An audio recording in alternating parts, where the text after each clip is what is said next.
புதுச்சேரி அப்படின்னு நம்ம ஞாபகத்துக்கு உடனே வர்றது கடற்கரை தான். ஆனா புதுச்சேரியில கிராமப்புற கடற்கரை நோக்கி சுற்றுலா பயணிகள் ஏராளமானோர் படையெடுக்கின்றனர். ஆனாலும் அங்க அடிப்படை வசதிகள் இல்ல அப்படிங்கிற ஒரு கோரிக்கை அந்த பகுதி மக்கள் முன்வைக்கின்றனர். இதை பற்றி விளக்குகிறது இந்த தொகுப்பு. புதுச்சேரி என்றதும் நினைவுக்கு வருவது அழகிய கடற்கரை சாலைதான். இதனை விட அழகும் இயற்கை அமைதியும் கொண்டது புதுக்குப்பம். இந்த மீனவ கிராமத்திற்கு வரும் சுற்றுலா பயணிகளின் எண்ணிக்கை நாளுக்கு நாள் அதிகரித்து வருகிறது. காரணம் 2 கிலோமீட்டர் கடற்கரையை சுற்றி தென்னை மரங்கள், உள்ளூர் மக்களின் பாதுகாப்பு என புதுக்குப்பம் கிராமம் பெயருக்கு ஏற்ப புதுமையாக உள்ளது. ஃபாரின்ஸ்காரங்களாம் வந்து நல்ல ஒரு அமைதியான இயற்கையான இடம்னு சொல்லிட்டு அவங்க அமைதி காத்துட்டு போகிறாங்க.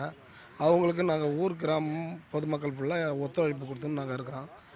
எங்களுக்கு கவர்மெண்ட்டில் எங்களுக்கு அவங்களுக்கு வேற ஒரு நிழற்கொடை, ஒரு பூங்கா போல் அமைச்சு இந்த ஊரை கொஞ்சம் டெவலப் பண்ணி விட்டால் எங்களுக்கு இன்னும் நல்லாயிருக்கும். சுற்றுலா பயணிகளை ஈர்க்கும் இந்த புதுக்குப்பத்தில் பெயர் பலகை கூட கிடையாது. இங்கே நிழற்குடை, குழந்தைகள் பூங்கா உள்ளிட்ட அடிப்படை வசதிகளை செய்து தர வேண்டும் என சுற்றுலா பயணிகள் கோரிக்கை வைக்கின்றனர். We have come for to spend our weekend here. We like this beach very much. I mean, the breeze is very nice. We enjoyed here.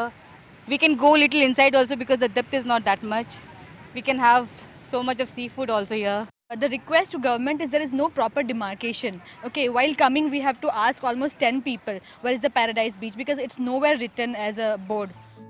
மத்திய அரசின் கடற்கரை அபிவிருத்தி திட்டத்தின் கீழ் புதுக்குப்பம் கிராமத்தில் 2 கோடியே 50 லட்சம் ரூபாய் செலவில் சுற்றுலா மேம்பாட்டு திட்டங்கள் செயல்படுத்தப்பட இருப்பதாக மணவெளி சட்டமன்ற உறுப்பினர் அனந்தராமன் தெரிவித்துள்ளார். கிட்டத்தட்ட ஒரு 2.5 கோடி ரூபாய் அளவில் இந்த திட்டம் உருவாக்கப்பட இருக்கின்றது. அதற்கான வரைவு இன்றைக்கு உருவாக்கப்பட்டிருது. அந்த வரைவு திட்டம் மத்திய அரசுக்கு அனுப்பப்பட்டு அது ஒப்புதல் பெறப்பட்ட பிறகு ஒப்பந்தப்பள்ளி கோரப்பட்டு அதற்கான வேலை நடக்கும் என்பதை இந்த நேரத்தில் தெரிவித்துக் கொள்கிறேன்.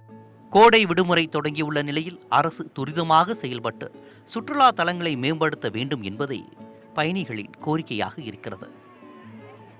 நகர சுற்றுலா மையங்களுக்கு அளிக்கும் முக்கியத்துவத்தை போல கிராமப்புற கடலோர சுற்றுலா மையங்களுக்கு அரசு முக்கியத்துவம் அளித்தால் சுற்றுலா பயணிகளின் வருகை அதிகரிக்கும் என்பது இப்பகுதி மக்களின் கோரிக்கையாகவே இருக்கிறது. ஒளிப்பதிவாளர் கிருஷ்ணாவுடன் புதுச்சேரி இளவமுதன், நியூஸ் 18 தமிழ்நாடு.